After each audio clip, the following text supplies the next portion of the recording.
des légumes, des avocats. Qu'est-ce que tu nous proposes comme plat salé? Un curry de légumes aux avocats. On va ajouter les avocats au dernier moment pour apporter de la fraîcheur à cette préparation et de l'onctuosité. Alors, pendant que je vais couper donc l'échalote et l'ail que j'ai préalablement dégermé, comme tu me l'as demandé, j'avais quelques questions à te poser.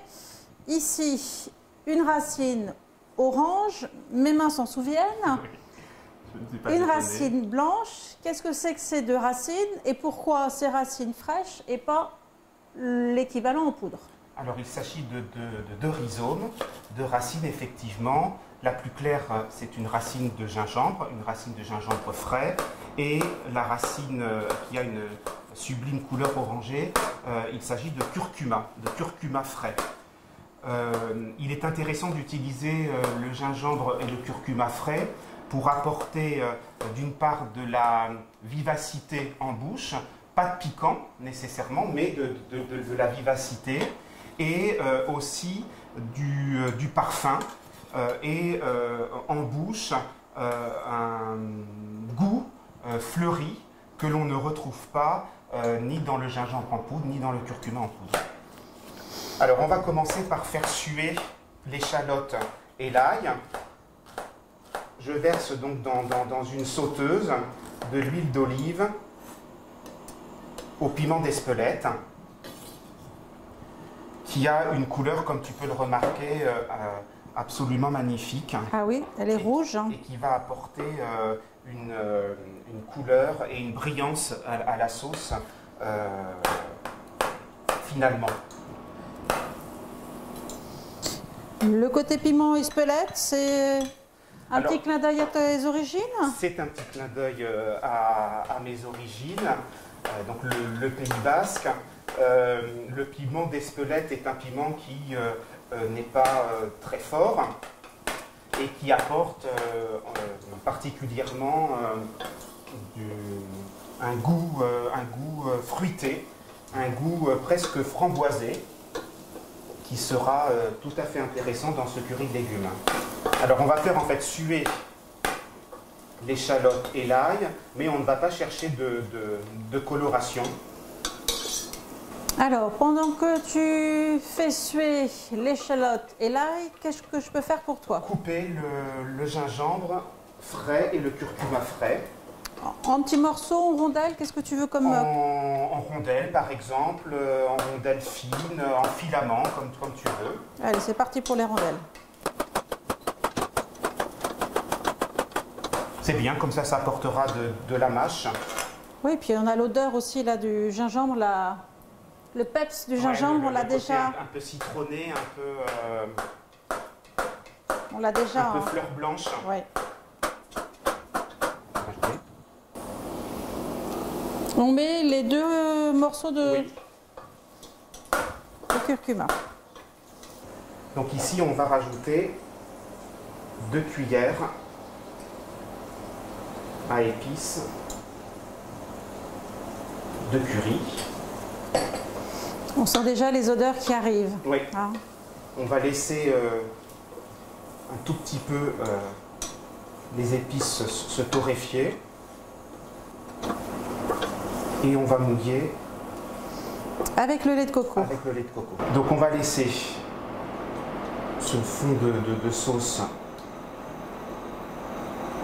réduire, légèrement réduire, légèrement épaissir, et pendant ce temps-là, on va préparer donc les légumes.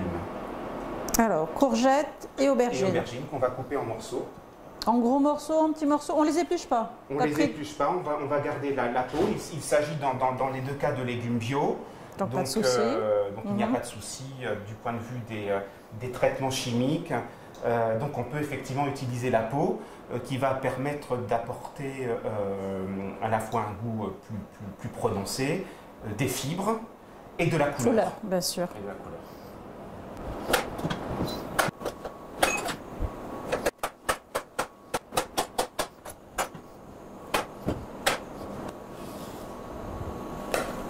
Alors là, tu es parti d'une recette existante que tu as adaptée? Oui, tout à fait.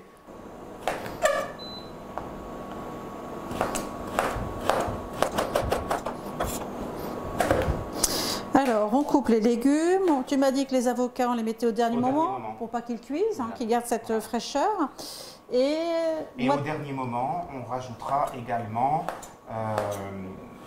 des dattes coupées en quartiers pour apporter une petite sucrosité qui va se marier parfaitement bien avec le curry. Et pour apporter du croquant, on rajoutera aussi des noix de cajou.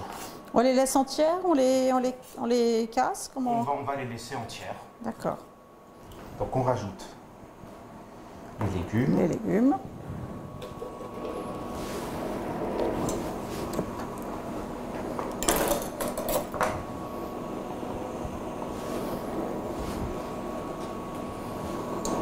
Cette odeur, oh là là, c'est extraordinaire. Oui, c'est un plat intéressant parce qu'il permet vraiment d'utiliser le curry pour son parfum, tout particulièrement. Oui, puis on a, aussi pour sa couleur. Et puis on a l'odeur de la noix de coco qui arrive aussi. Oui. Donc là, tu mélanges bien puis tu laisses. Je vais rajouter les raisins secs. D'accord, pour qu'ils puissent se gonfler. Avec le jus. Et on va laisser donc mijoter. Combien de temps? Pendant une vingtaine de minutes. D'accord.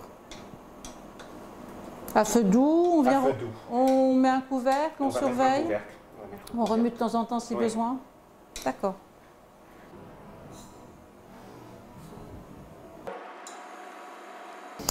Olivier, ça fait 20 minutes que nous avons cette douce odeur dans le nez. Donc là, les légumes sont bien liés avec la sauce. La cuisson est terminée. On va rajouter l'avocat, coupé en morceaux, la même grosseur que les légumes, que la courgette et l'aubergine, sans le laisser cuire. On va juste l'enrober. Qui prenne un peu la chaleur et le goût. Et le chauffer. Donc il faut que je l'épluche.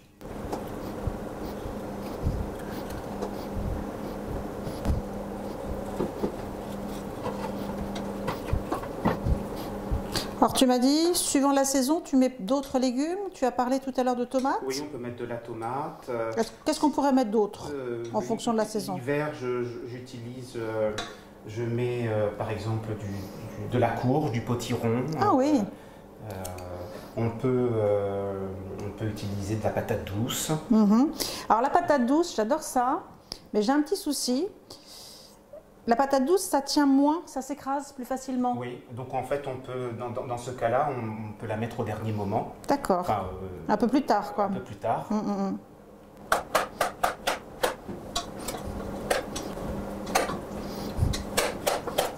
Les avocats sont coupés. L'avocat est coupé. On va l'ajouter dans la préparation.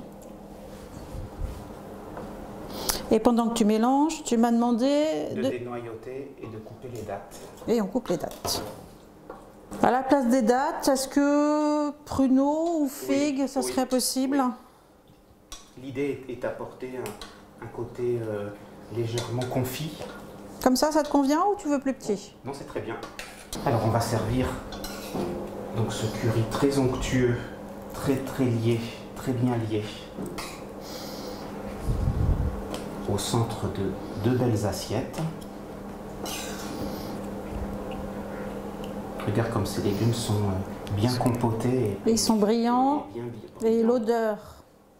On a de la chance d'être à côté de toi, parce qu'il y a une odeur magnifique qui se dégage de cette marmite. Et on n'a pas mis de poivre. On n'a pas mis de poivre. C'est pas nécessaire, puisqu'il y en a de toute façon déjà dans la préparation de base du curry. Et puis on a mis de l'huile pimentée. Pimentée, au piment en d'Espelette. Oh, ça fait deux belles assiettes. Hein. Deux belles assiettes. Voilà, donc on va ajouter les dattes.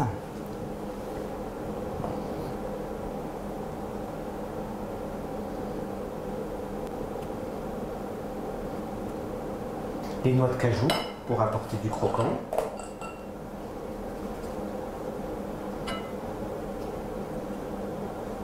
Et donc on va terminer par quelques cristaux